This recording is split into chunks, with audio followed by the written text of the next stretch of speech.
लेते हैं। जो गवर्नर साहब हैं उन्होंने अपने वकला से एक लीगल ओपिनियन बनवाई और बनवा के चीफ सेक्रेटरी को भेज दी, और चीफ सेक्रेटरी साहब बेचारे पता नहीं अब तफसीलात आ जाएंगी, पाकिस्तान में कहाँ रुकती हैं तफसीलात। जिस तरीके से उनसे साइन कराए गए, उनको उनके ऑफिस में कहा जा रहा है कि बंद ही कर दिया गया, और चीफ सेक्रेटरी जो सूबे का सबसे बड़ा ब्यूरोक्रेट है उसके साथ ये सलूक किसने किया।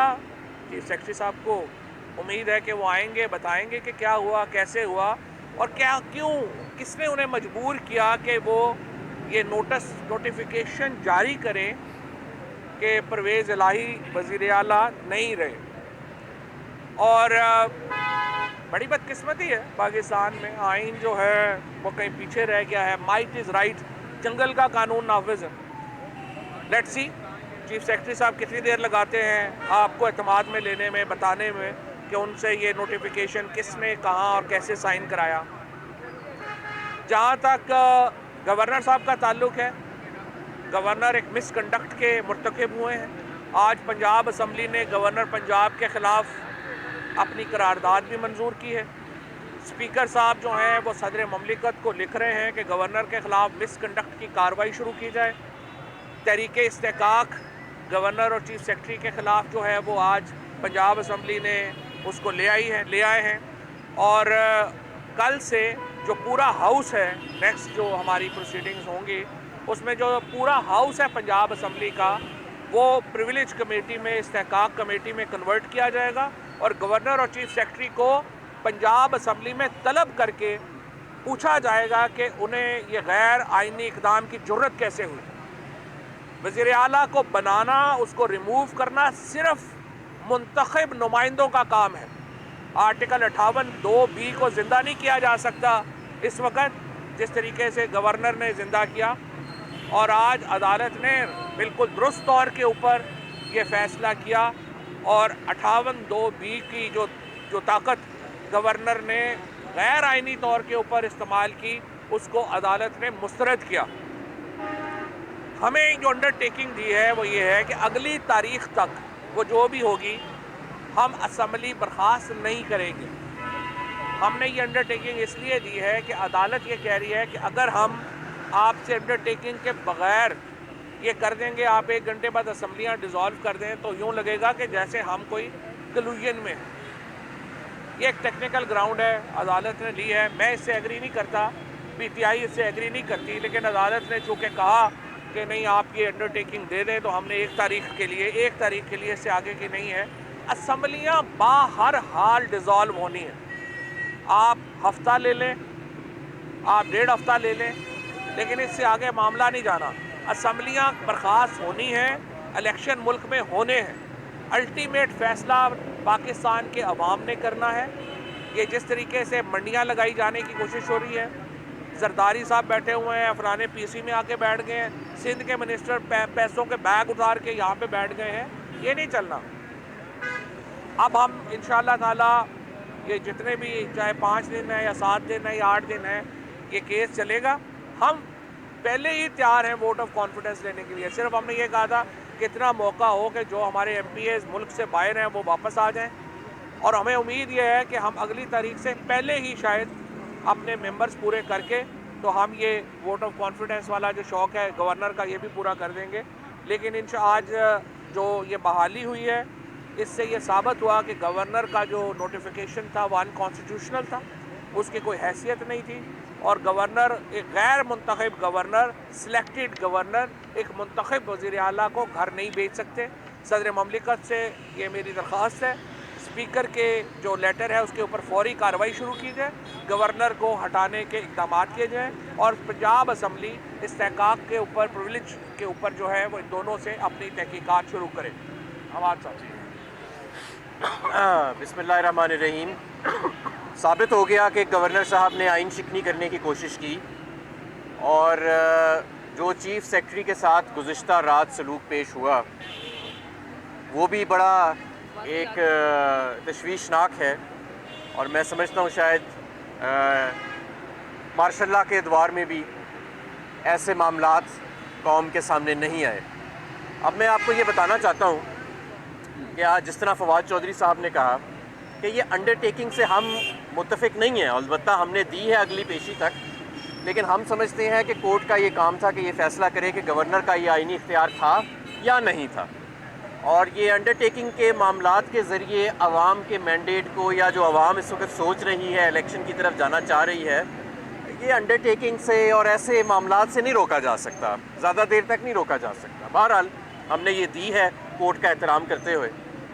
जो मईशत के हालात जा रहे हैं, अब आप ये अंदाज़ा लगाएं कि हम तो हैरान हैं कि अभी भी इमरान खान का खौफ इतना इनके आसाब पे सवार है कि पूरी मईशत का बेड़ा गर्क कर दिया। इन 8 माह में हमारे हज़ारों सनतें बंद हो गई, लाखों लोग बेरोज़गार हो गए। 15 से 25 लाख की फ़िगर तो सिर्फ टेक्सटाइल इंडस्ट्री की तरफ से आ रही है कि वहाँ जो लोग सनत बंद हो रही है उसकी वजह से। टोयोटा इंडस कंपनी ने अपना प्लांट मुस्तकिल बुनियादों के ऊपर बंद कर दिया। हमारे दौर में उन्होंने एक दफ़ा सिर्फ एक शिफ्ट के लिए बंद किया था, तो एक अखबार की जीनत बन गई थी हेडलाइन। इस मरतबा वो अखबार जो है वो ना LNG पे शो कर रहा है, ना वो इस वक्त और नैरेटिव बिल्डिंग के अंदर मसरूफ़ है। तो मैं ये कहना चाहता हूँ कि पाकिस्तान की मईशत अब मज़ीद ये गवारा नहीं कर सकती कि इस तरह का सियासी अदम इस्तेकाम जो है वो पैदा किया जाए और इस तरह की पॉलिटिकल इंजीनियरिंग की जाए जिस तरह की जा रही है। हमारा सेपरेशन ऑफ पावर्स के ऊपर, बरतानवी निज़ाम के ऊपर ये सिस्टम बेस्ड है, जिसके अंदर तमाम इदारों के, अदलिया के, गवर्नर के और वज़ीर आला के जो इख्तियारात हैं वो आइन के अंदर दर्ज हैं। और ये तमाम इदारे, तमाम जुडिशरी, तमाम गवर्नर और वज़ीर आला अगर अपने इख्तियारात और उस जो आइन के अंदर हदूद हरबा इनका तय किया गया है, अगर ये उसकी पासदारी करें तो सियासी इस्तेकाम भी अपनी जगह कायम रहेगा और इंशाअल्लाह ताला ये मुल्क माशी तौर पे तरक्की भी करेगा। इस वक्त एक रेस्क्यू एंड रिकवरी प्लान की ज़रूरत है। मुझे अफसोस से कहना पड़ता है कि IMF के साथ इनके मामलात मज़ीद बिगड़ने की इतलात आ रही हैं। पीछे करके सेनेट की फ़ाइनेंस कमेटी में डायरेक्टर जनरल FATF और PDM के जो सेनेटर्स हैं, मनी लॉन्ड्रिंग बिल के इतलाक़ के ऊपर उनकी आपस में तलख़ कलामी हुई, जिससे सारी दुनिया को एक बड़ा नेगेटिव मैसेज गया है। और मैं उम्मीद करता हूँ कि अब भी होश के नाखून लिए जाएंगे and we will stop playing these games, और ये बचगाना हरकतें और ये बचगाना ज़िद्दें छोड़ के 3-4 लोगों से हट के ये मुल्क जो है वापस इसकी आवाम को कर दिया जाएगा। बहुत शुक्रिया। देखिए, जैसे आपके इल्म में है कि एक तरफ मुंतखब वज़ीर आला को गैर आइनी तौर के ऊपर घर भेजने का एडवेंचर जारी है, मईशियत की हालत आपको हमाद अज़हर साहब ने बता दी है। मुल्क के अंदर जो सिक्योरिटी के हालात हैं वो भी बड़े अलार्मिंग हो चुके हुए हैं। आए रोज़ जो है वो दहशत गर्दी के वाक़यात के अंदर जो है वो इजाफ़ा होता जा रहा है। जहाँ इनकी तवज्जो मुल्क के अंदर अमन अमान को कायम रखने के ऊपर होनी चाहिए, आज आप देखें कि खुद कुछ हमला आवर जो हैं वो इस्लामाबाद तक पहुँच गए और वो वज़ीर दाखिला जो कि वज़ीर जंगल का कानून है, जिसकी ज़िम्मेदारी होनी चाहिए कि उसने मुल्क के अंदर अमन अमान कायम करना है, वो यहाँ आकर गवर्नर पंजाब को एक कठपुतली बनाकर उससे एक एडवेंचर करवा रहा था जो कि गैर आइनी था, और 58(2)B को दोबारा ज़िंदा करने की कोशिश की गई। तो जो इस इम्पोर्टेड हुकूमत के 8 माह में हालात हैं, मईशियत इन्होंने तबाह कर दी, पाकिस्तान को ये पीछे ले गए, बेरोज़गारी में इजाफ़ा हो गया, इंसानी हकूक़ की खिलाफ वर्जियों के अंदर इजाफ़ा हो गया, आइन शिकनियाँ शुरू हो गई। उसी के साथ साथ मुल्क के अंदर जो अमन अमान था वो भी दाव के ऊपर लग गया, वो भी तबाह बर्बाद हो गया। तो इनसे मुल्क ना चल रहा है ना संभल रहा है। ये शिकस्त के खौफ से दुम दबा कर जो है वो भागना चाह रहे हैं, राह फरार इख्तियार करना चाह रहे हैं। और आज कोर्ट ने जो परवेज़ इलाही साहब को जो है वो बहाल किया, तो आज उससे गैर आइनी नोटिफिकेशन की हैसियत क्या रह गई जो कल रात गवर्नर ने जो है वो जारी किया। आप इस तरीके से पाकिस्तान के 12 करोड़ आवाम के सूबे के मुंतखब वज़ीर आला को घर नहीं भेज सकते।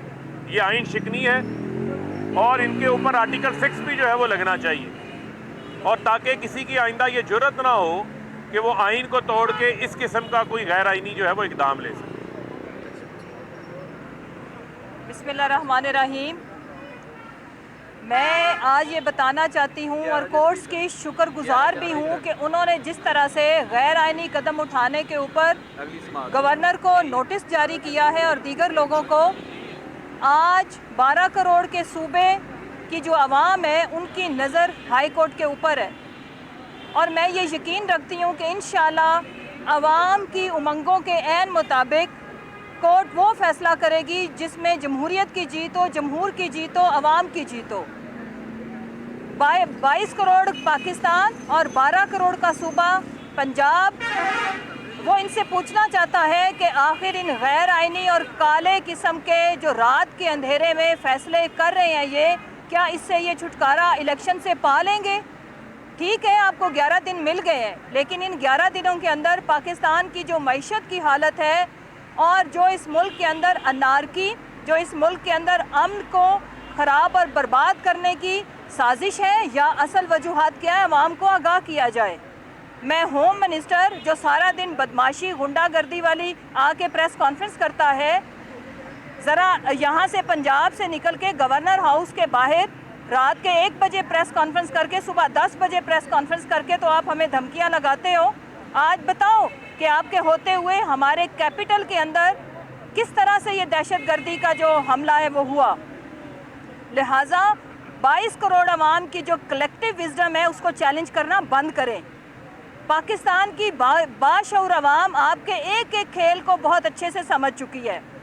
आप अवाम की और कौम की तवज्जो हटाने के लिए ये जो टोटा फैक्ट्री है आपने जो शुरू की हुई है, अवाम के जहनों से वो बिजली का बिल, वो महंगाई जो पहले 12% पे आप वावेला डालते थे आज 35% पे खड़ी है, मिटा नहीं सकते क्योंकि उसका डायरेक्ट विक्टिम इमरान खान साहब नहीं है, पीटीआई नहीं है, अवाम है।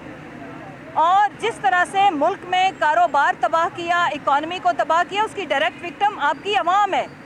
अवाम आपको टोटा फैक्ट्री बनाने के ऊपर और उनकी तवज्जो आप जो फ्री एंटरटेनमेंट सर्विसेज आपने प्रोवाइड की हुई हैं मुतासिर नहीं हो रही। वो हर हरकत के बाद कहती है कि आप हमें इलेक्शन की डेट कब देंगे।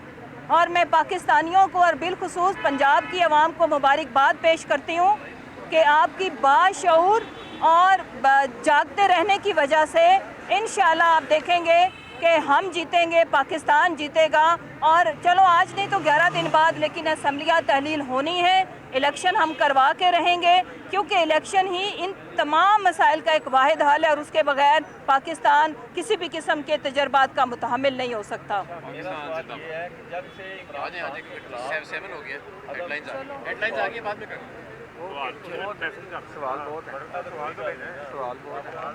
चलो दसो करो करें। जब से इमरान खान के खिलाफ अदम एतमाद की तहरीक आई है 6 महीने पहले, आज तक जितने भी फैसले हुए हैं असम्बली की अदालतों में गए हैं, क्या सियासतदानों ने अहमियत ही नहीं है कि देखूरे को बर्दाश्त करें, रवादारी, ये सब कुछ खत्म हो गया, अब अदालतें फैसले करेंगी। देखिए, बात ये है कि जब आइन शिकनी होगी, जब कानून की खिलाफ वर्जी होगी तो फिर वो फैसले अदालतों के अंदर तो जो है वो चैलेंज होते हैं। हमने तो इनको बड़ा मौका दिया, आपके इल्म में होगा कि 26 नवंबर को इमरान खान साहब ने कहा कि हम असम्बलियाँ तहलील कर रहे हैं, आए आके मुज़ाकरात करें, इंतखाबात की एक तारीख तय कर लें। ये जो कुछ हुआ ये इंतखाबात को रोकने के लिए हुआ है। ये तो कहते थे कि आप असम्बलियाँ तहलील करेंगे, यही राना सना, यही इनकी PDM की सारी क़यादत ये कहती थी कि आप असम्बलियाँ तहलील करें, हम फौरी इंतखाबात जो हैं वो करवा देंगे। लेकिन आज उससे राह फरार इख्तियार कर रहे हैं। हमने तो पहले ही कहा था कि ये गैर आइनी तौर के ऊपर डी-नोटिफाई किया गया है और आज अदालत ने बिल्कुल दुरुस्त फैसला किया है और हम उम्मीद करते हैं कि अदालत जो है पाकिस्तान के अंदर आइन की हाकमियत को जो है वो कायम रखने के लिए फैसला है। फारूक साहब ये बताएं कि जैसे अभी फवाद साहब ने बताया कि पूरी पंजाब असम्बली को इस्तेहकाक कमेटी में तब्दील कर दिया जाएगा और गवर्नर पंजाब को और चीफ सेक्रेटरी को बुलाया जाएगा पंजाब असम्बली में। ये बिल्कुल ऐसे ही बुलाया जाएगा जैसे कि जब पुलिस दाखिल हो गई थी और हंगामा आराई हुई थी पंजाब असम्बली में, उसके बाद जब स्पीकर पंजाब असम्बली परवेज लाई थी वो कहते थे कि IG पंजाब को और चीफ सेक्रेटरी को हम बुलाएंगे और सज़ा देंगे। नहीं, देखिए, ये तो मालूम पड़ना चाहिए ना कि चीफ सेक्रेटरी पंजाब वो आके बताए, वो उनके कमरे को कुंडी किसने लगाई, किसने उनको हॉस्टेज बनाया, किसने उनसे जो है वो नोटिफिकेशन निकलवाया, तो ये तो इस्तेहकाक है पूरी पार्लियामेंटेरियंस का कि आप किस तरीके से एक हुकूमत को जो है वो गैर आइनी तौर के ऊपर आप घर भेज सकते हैं, तो उसके ऊपर तो बिल्कुल प्रिविलेज कमेटी का ये राइट और वो पूछ सकते हैं। जी हाँ, इसमें मैं ये बताना चाहती हूँ कि आज हमने एक आपको पता है कि प्रिविलेज मोशन भी मूव की है, और उसकी वजह यह है कि 12 करोड़ के सूबे का मुंतखब चीफ एग्जीक्यूटिव, उनको बंद कुंडियों के अंदर किसी को, ये तो चीफ सेक्रेटरी साहब आके बताएंगे ना कि किन हालात में उन्होंने इमीडिएटली डी नोटिफाई किया,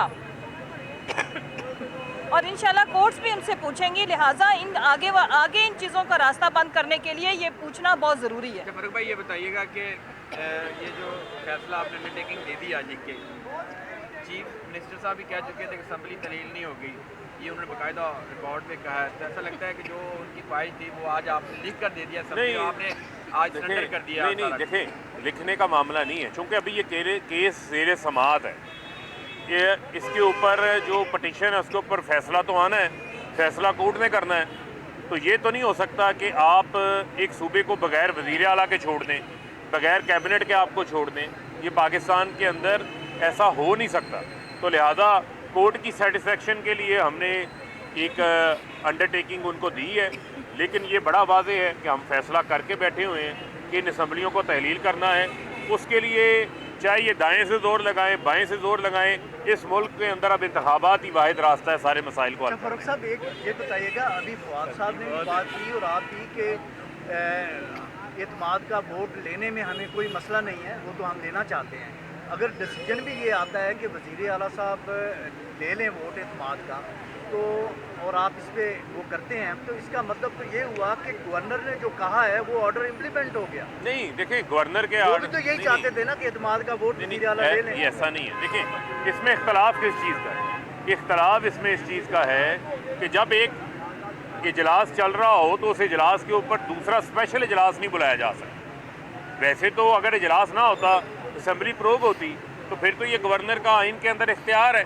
लेकिन चूंकि इजलास चल रहा था, इस इजलास के दौरान जो प्रोग ना हुआ हो, तो गवर्नर के ये अपना आइनी इख्तियार एक्सरसाइज नहीं कर सकते, वो गैर आइनी है। इसी चीज़ को बुनियाद बनाकर हमने आज कोर्ट में चैलेंज किया, उसमें हमें इंटरम रिलीफ मिल गया, असम्बलियाँ भी बहाल, असम्बलियाँ वज़ीर आला भी बहाल हो गए, काबीना भी बहाल हो गई। बहुत शुक्रिया।